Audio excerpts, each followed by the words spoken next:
Town میں رہنے والے طلباء کے لیے تعلیم کارڈ کا اجرا کیا گیا ہے، اور یہ اپنی نوعیت کا الحمدللہ ایک بہترین انیشیٹو ہے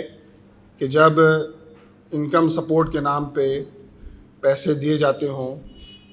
اور جب اسی طرح ہیلتھ کارڈ بھی جو ہے وہ بعض صوبوں میں چل رہا ہوتا ہے، لیکن یہ انیشیٹو ایسا ہے کہ جس کے نتیجے میں ہم اپنی قوم کو انشاءاللہ تعالی تعلیم کے زیور سے آراستہ کریں گے۔ ایک بچے کے لیے ایک اسکالرشپ تعلیم کارڈ ہے کہ جس میں 10,000 روپے فی بچہ، جس کے ذریعے وہ کورس خرید سکے گا، اپنی کاپیاں خرید سکے گا، اسی طرح اپنی یونیفارم لے سکے گا، اور دیگر چیزیں بھی جو ایسیسریز ہوتی ہیں، شوز وغیرہ جو ہے وہ۔ اس میں سرکاری اسکول کے طالب علم بھی شامل ہیں، پرائیویٹ اسکول کے طالب علم بھی شامل ہیں، اور الحمدللہ ہمارے ٹاؤن نے یہ سارا پروسیس ایک ٹرانسپیرنٹ طریقے سے کیا ہے۔ یہ کیش لیس ہے، پیپر لیس ہے،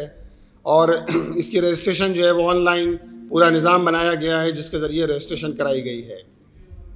اسی طرح وینڈر کے لیے بھی خصوصی ڈیجیٹل ایپ جو ہے وہ بنائی گئی ہے، جس کے ذریعے جو ہے جہاں طلباء کی کارڈ کی تمام جو ہے فیسلٹیز ہم نے جو ہے وہ ٹرانسپیرنٹ کی ہیں، اسی طرح یہ جو وینڈرز کا سلسلہ ہے وہ بھی سارا جو ہے وہ ٹرانسپیرنٹ ہے۔ خود ہمارے صوبے کی صورتحال یہ ہے کہ 41,000 اسکول ہیں۔ ان 41,000 سرکاری اسکولوں میں سے 76% اسکول وہ ہیں کہ جہاں بجلی کی سہولت میسر نہیں ہے۔ کم و بیش 25% اسکول ایسے ہیں، 25% کا مطلب 40,000 کا 25% 10,000 ہوتا ہے، کہ جن میں واش رومز کی فیسلٹیز موجود نہیں ہیں۔ 36% اسکول ایسے ہیں کہ جہاں اب دیکھیں نا، 25% اسکول جہاں واش روم کی فیسلٹی موجود نہیں، 76% اسکول جہاں بجلی کی فیسلٹی موجود نہیں، تو اس کے نتیجے میں، اور بہت سے اسکول تو ایسے آپ کو ملیں گے ہمارے صوبے میں کہ جہاں جس کی چار دیواری بھی موجود نہیں ہوتی ہے۔ ایسے حالات میں گلبرگ ٹاؤن نے جو انیشیٹو لیا ہے، یہ خاص طور پہ ہمارے فیڈرل بیریا کے رہنے والے جو 22 بلاک ہیں فیڈرل بیریا کے، ان کے بچوں کے لیے انیشیٹو ہے، اور اس میں کراچی کے تقریباً 900 چھوٹے بڑے اسکولوں نے اس میں درخواستیں جمع کرائی ہیں اسکالرشپ کے لیے۔ گلبرگ ٹاؤن نے اس بات کو پیش نظر رکھا ہے کہ اسکول کی بلڈنگ بھی ماڈل ہوگی، تاکہ اس کے نتیجے میں ہمارے بچے تعلیم کے زیور سے آراستہ ہو سکیں اور والدین بھی اس جانب راغب ہو سکیں۔ تو یہ بھی ایک الحمدللہ زبردست انیشیٹو ہے۔ اور میں آپ کو بتاتا چلوں کہ اس وقت ہمارے 9 ٹاؤنز میں 145 اسکول ہیں جو جماعت اسلامی کے زیر انتظام چلنے والے ٹاؤن ہیں۔ ان 145 اسکولوں میں سے الحمدللہ ہم نے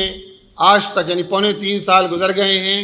75 اسکول ایسے ہیں کہ جن کو ہم نے بحال کیا ہے، ان کو رینوویشن کی ہے، اس کی صورت حالت بہتر بنائی ہے، وہاں کلر کیا ہے، وہاں پانی کی فیسلٹی دی ہے، اور اس کے نتیجے میں 33% انرولمنٹ میں بچوں کی اضافہ ہوا ہے۔ گلبرگ نے روڈ سائڈ، یہاں فارسٹ آپ نے دیکھا ہوگا، یہ شفیق موڑ، سراب گوڑ سے شفیق موڑ جاتے ہیں، نہ صرف انہوں نے آج سے 2 سال پہلے، مجھے یاد ہے 14 اگست کا موقع تھا غالباً، 13 اگست سے 14 اگست کا، اور انہوں نے کیا تقریباً 1.5-2 سال ہو گئے ہیں۔ مستقل فالو اپ کے ذریعے یہ کام کیا گیا ہے کہ ان پلانٹیشن جو کی گئی تھی اس کے حوالے سے اس کو لک آفٹر بھی کیا گیا۔ اسی طرح لیاقت آباد میں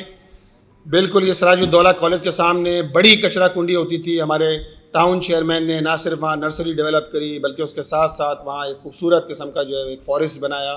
تو یہ سارے اسی طرح بلوچ ہوٹل کے ساتھ، کامران بھائی بلوچ ہوٹل کے ساتھ، تو یہ ہمارے ٹاؤنز نے کیا ہے، اور بات نہ صرف کیا ہے بلکہ اس کو بعد میں وہ سارے احتیاطیں بھی کی ہیں کہ جس کے ذریعے واٹر ہارویسٹنگ کا منصوبہ، یعنی پانی کو اسٹور کرنا اور اس پانی کو قابل استعمال بنانا اپنے پارکوں کے لیے، تو یہ کام بھی الحمدللہ انیشیٹو لیا گیا ہے۔ تو انشاءاللہ تعالی جس طرح شہر کے لوگوں نے اعتماد کیا ہے، یہ اعتماد انشاءاللہ تعالی سسٹینیبل بھی ثابت ہوگا اور شہر کی قسمت بدلے گی۔